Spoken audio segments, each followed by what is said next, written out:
ජනාධිපතිවරයා ප්‍රමුඛ රජය කඩිමුඩියේ ඉතාමත්ම වේගවත්ව අධිකරණ පද්ධතියේ විනිසුරුවන්ගේ විශ්‍රාම වයස වෙනස් කිරීමේ කාර්යභාරය ක්‍රියාත්මක කරමින් සිටිනවා. විශේෂයෙන්ම මේ පිළිබඳව ප්‍රධාන පාර්ශ්වකරුවන් සමග කිසිදු සාකච්ඡාවක් නොකොට අවිධිමත්ව අක්‍රමවත්ව ක්‍රියාත්මක වෙන මේ ආණ්ඩුක්‍රම ව්‍යවස්ථා සංශෝධනය සහ අනෙකුත් අනපනත් සංශෝධන පිළිබඳව පැහැදිලි ව්‍යාකූලත්වයක් අවිනිශ්චිතතාවයක් ඒ වගේම බරපතල විරෝධයක් නිර්මාණය වෙලා තිබෙනවා. විශේෂයෙන්ම මෙවන් තත්ත්වයක් තුළ අපි විශ්වාස කරනවා ශ්‍රී ලංකා නීතිඥ සංගමේ සභාපතිවරයා ප්‍රධානියා ප්‍රමුඛ ඒ කණ්ඩායම පාර්ලිමේන්තු මන්ත්‍රීවරුන් මේ වැදගත් කරුණු කාරණා පිළිබඳව දැනුවත් කිරීම අත්‍යවශ්‍යම දෙයක් හැටියට. ඒ නිසාම අපි ශ්‍රී ලංකා නීතිඥ සංගමයට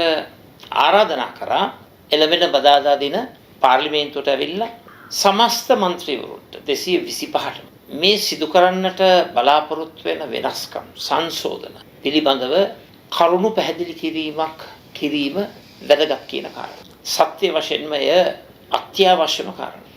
ඒ වගේම මේ වන විට අපි ඉල්ලීමක් කරලා තිබෙනවා ගරු කතානායකතුමාගෙන් ශ්‍රී ලංකා නීතිඥ සංගමයට පාර්ලිමේන්තුවේ මන්ත්‍රීවරුන් 225 දෙනා දැනුවත් කිරීමේ ඒ කාර්යය ඉෂ්ට සිද්ධ කිරීම සඳහා එතුමාගේ සහයෝගයත් ඒ වගේම මන්ත්‍රීවරුන් 225ටම දැනුම් දීමත් ක්‍රියාත්මක කරලා මේ සාකච්ඡාව තුළ යම් විධිමත් සාකච්ඡාවක් ප්‍රශස්ත ප්‍රබුද්ධ අදහස් හෝමාරුවක් දැනුවත් වීමක් සිද්ධ වීම ඉතාමත්ම වැදගත්ය කියන කාරණාව. ඒ නිසා ශ්‍රී ලංකා නීතිඥ සංගමයට අපි ලිඛිතව ඉල්ලීම කරා පහුගිය සිකුරාදා දින.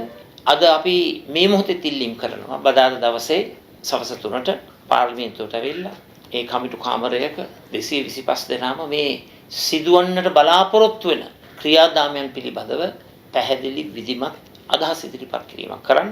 ඒ වගේ මේ කාර්යය සාර්ථක කර ගැනීම සඳහා ගරු කතානායකතුමත් මැදිහත් වෙලා මන්ත්‍රීවරු 225ම මේ කාරණා පිළිබඳව දැනුවත් කළ යුතුයි කියන එක අපි ලිඛිතව යෝජනා කරලා තිබෙනවා.